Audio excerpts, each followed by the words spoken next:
Carlos Watson is the founder of Ozy Media, and he was just sentenced to 10 years in prison. This is not a news story in terms of the fraud, which were securities fraud and all sorts of corrupt corporate business dealings behind the scenes for a media company, Ozy Media. It's not a news story in that regard. The sentencing is new, but the conviction happened a while ago. And you might be asking yourself, why am I talking about this? Do I have some inside information? And no, I don't have inside information, but I have outside perspective. You see, as someone who's been in the media space for quite a while, companies like Ozy get held up. Way back when, I remember a time where Ozy was looked at as the golden goose, the pinnacle, the role model, the example that we all should copy and follow. They had a slick website. By all accounts, they seemingly were successful at the time. And I remember thinking in that moment, this was years ago, back in 2017, 2018, before all this information came out, when no one knew better.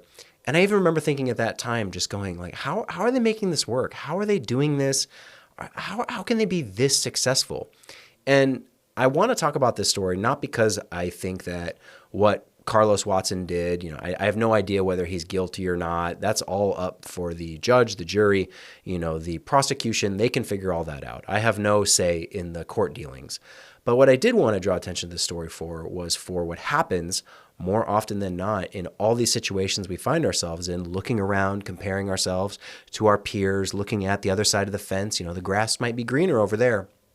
And what happens is we end up copying or imitating or role-playing or following people that really you don't know if what they're doing is actually good or not. You don't know if they're successful. It's one thing to put on the trappings of success, to have a nice website, to look successful, but unless you have that inside information, you don't know how the sausage is made, and you have no idea if what they're doing is worthwhile or valuable or not. This is across the board, and it happens time and time and time again. Companies, people, brands all get put up on these pedestals, and everyone starts looking at what they're doing as if that is the way. That's what we all should be doing. And people start to get jealous, and they start to envy what they're doing. They try and imitate it, and they copy it and replicate it. All the while, what could be going on is an illusion, a delusion of the people involved, the people on the outside. And this makes me think of Vice Media, another infamous media company at this point in time, where at one point everyone looked at Vice as the coolest, the coolest kids in the room. They were where people wanted to work. They were the company that other media brands wanted to emulate because by all accounts, they had made it. They were successful. They were on top. I think their valuation was crazy, absurd high, billions of dollars for this media company that I think by the end of it ended up only being worth like a few million, if that. There might have been more debt. And there's these games that get played, kind of the cup and ball game, the little little tricks, illusions, if you will, magic tricks of pretending to be successful and saying all the right things and putting on the show and playing pretend. You fake it till you make it, right? Well, that can be helpful in certain situations as long as you're not breaking the law, as was the case in this story with Ozy Media, where it actually was fraud. So the fake it till you make it mentality is, I think, good in some regard. It pushes you to kind of maybe level up faster than you might otherwise. But I have such a problem pretending to be something that I'm not. I have such a hard time lying to myself, to other people. And I think it's a good reminder for all of us that just because someone looks successful, just because they drive the nicest car, just because they wear the fanciest suits, that could all be on credit, that could all be, pretend, make-believe monopoly money for the most part. And usually those situations where it feels a little too good to be true, you're wondering, how are they making this work? Give it enough time, and eventually you'll see the result. The end of the story is usually the same, that it was all a house of cards that came tumbling down, and what everyone thought was the perfect company, the perfect place to work. They had cracked the code. They were successful. It turns out was not the case at all. So just always remind yourself of that. You're never going to convince the other people in the room, because a lot of people do look up to celebrity, or they look up to status as a signifier of value, of worth. And I think that's really unfortunate, because I think by just the very nature of doing that, it puts you in a lesser position when you're putting other people above you and looking to others like they have the answers, they're smarter than me, they're better than me, I could never do that. This happened years ago when Netflix was really rising to the top before the streaming wars, but before there was really anyone else to compete with Netflix. It seemed like they had made it. And I remember during those years talking to people, and they would say things like, well, we can't do that. We're not Netflix. And with that mentality of course you can't. You should, if you see someone who's on the top, and you should want to replicate and emulate them to some degree, I would think. Don't put people up so high that they seem out of reach, like you couldn't be them. Sometimes they are just exceptionally talented. Maybe they're a superstar athlete or a company that just is super successful. Well, yeah, try and figure out what's worked for them, but don't just carbon copy it either. Try and find a way to make it work for you. But on the flip side of that equation, also know that a lot of that can be smoke and mirrors and can just be illusion and fantasy. And at the end of the day, it doesn't last. And that's the harsh reality that I think keeps, for every new exciting startup and venture, there's the story of the one that was the flash in the pan, that wasted all their money, that fell flat, fell in their face because it was all fake. And again, I don't know the specifics of this case in particular, but I do want to stress how important it is to just keep a level head about your own skill, your own ability. Don't try and compare yourself to anyone else. You can look to them as maybe a guiding light of what is potentially possible. But the moment you start getting jealous or envious or trying to copy what other people are doing, you just know you may be copying someone who is completely faking it. And instead, I would always encourage you to do what's real, to do what's right, to do what's good.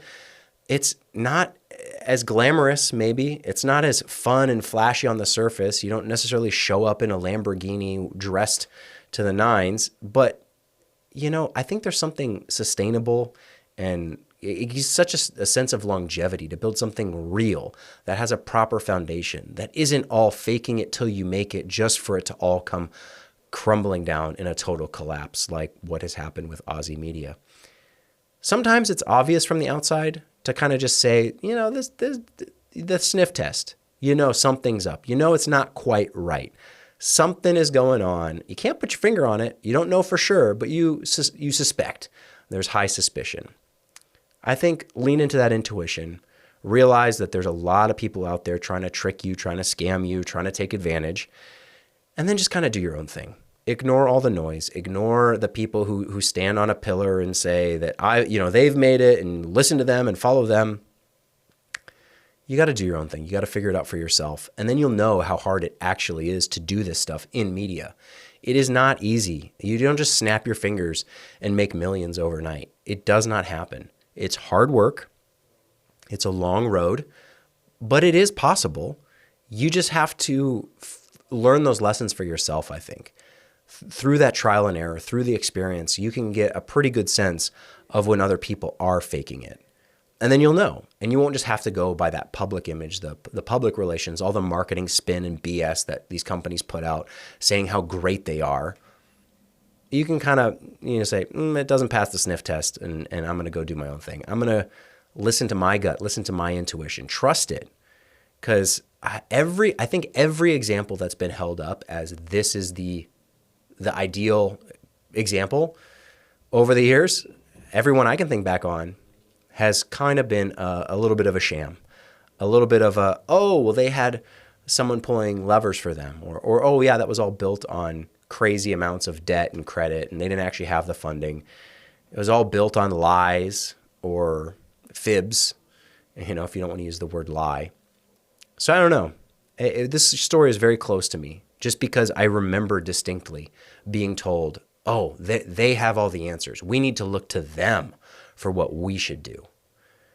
And I think whenever you find yourself in that position, you really got to think twice, think 3 times over, and go, really? How do we know? We're on the outside. We have no idea what's going on behind the scenes. And you wait long enough, and sure enough, it all comes out, and you realize, okay, I guess we dodged a bullet maybe. WeWork is another classic example of one of these corporate companies that seemingly had it made. Theranos, another huge one that I remember back in the day, we would travel for work, going to video shoots all over the country. And Theranos had bought ads in basically every airport in the country. And at baggage check, when we were boarding the plane, like wherever we were in the airport, there was a Theranos ad. And being videographers and photographers in the healthcare space at that time, it was very relevant. It was very in my face of, wow, they must have a ton of money. They must be super successful. And, I'm sure most of you know the story of Theranos at this point. It's been made into documentaries. It's been made into TV movies and maybe even TV movies. Yeah, TV movies. But I don't know.